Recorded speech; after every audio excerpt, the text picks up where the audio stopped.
viewers, this is the second episode of book review of The Man's Search for Meaning.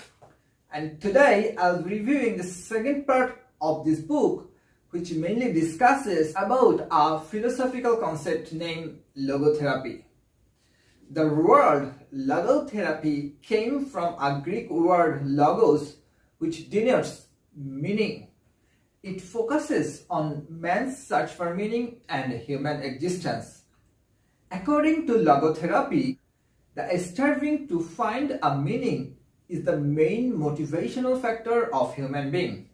This meaning is unique and specific in that it must and can be fulfilled by himself alone. Man is able to live for and even die for his ideals and values. So, the main concept of logotherapy is to help a person to find his or her meaning in his or her life. Man's search for meaning arises from inner tension rather than inner equilibrium. As a result, such tension is indispensable prerequisite of mental health. In the concentration camp, one could easily witness that those who knew that there was a task waiting for them were the most apt to survive.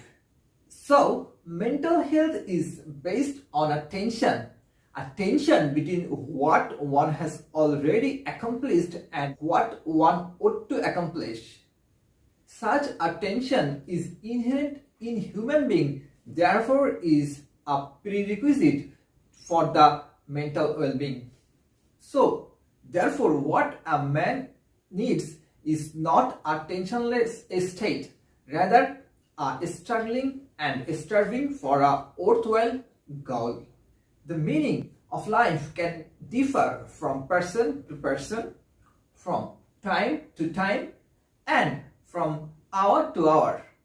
Therefore, one should not search for meaning in general, rather than one should search the specific meaning at a given period of time.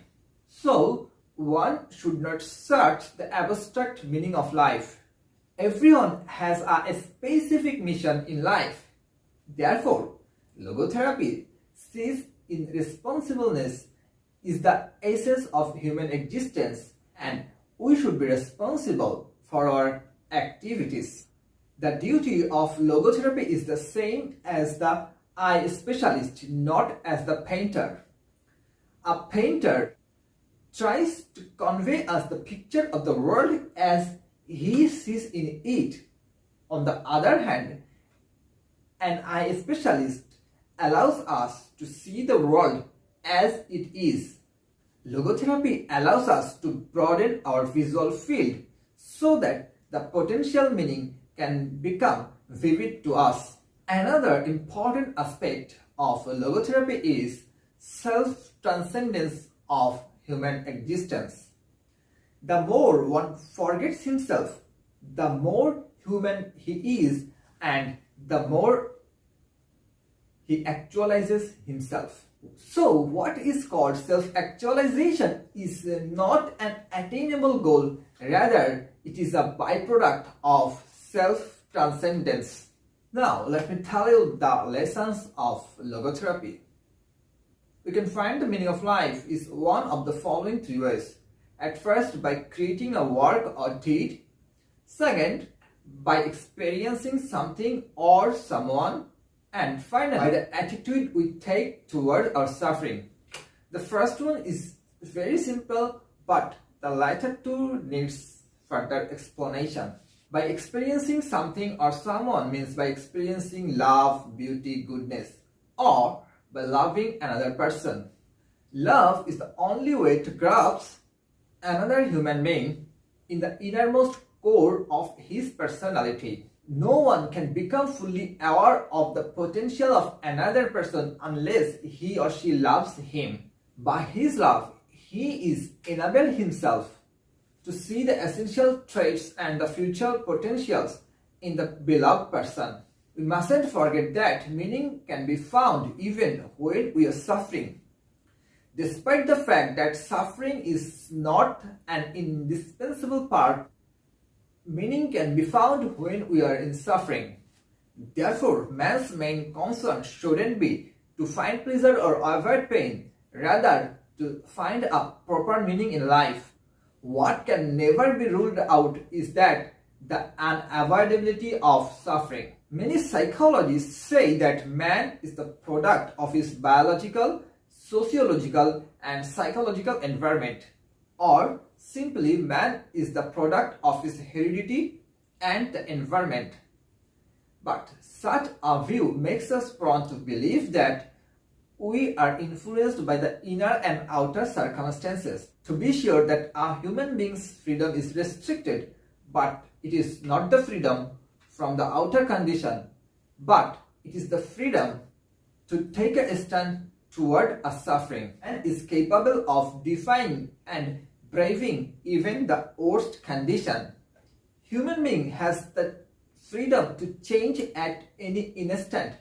Therefore, we are self-determining. Man has both the potentials to become an angel or a beast, but what we actualize depends on our decision, not on the condition.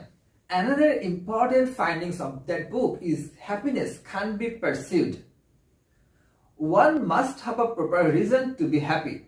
When one is given a proper reason to be happy, he or she will be happy automatically. So, human being is not in the pursuit of happiness, rather in search for a proper meaning to be happy.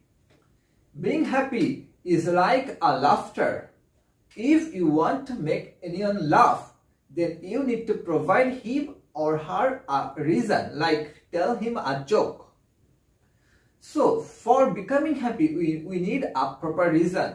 So, if you want to make anyone happy, then give him or her a proper reason.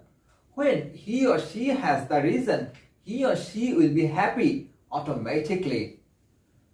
When one's search for meaning is successful, it renders him not only happy, but also gives him the capability to cope with the suffering. As a result, we shouldn't focus on immediate pleasure.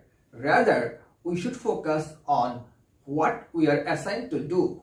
Remember, pleasure is the byproduct of accomplished task.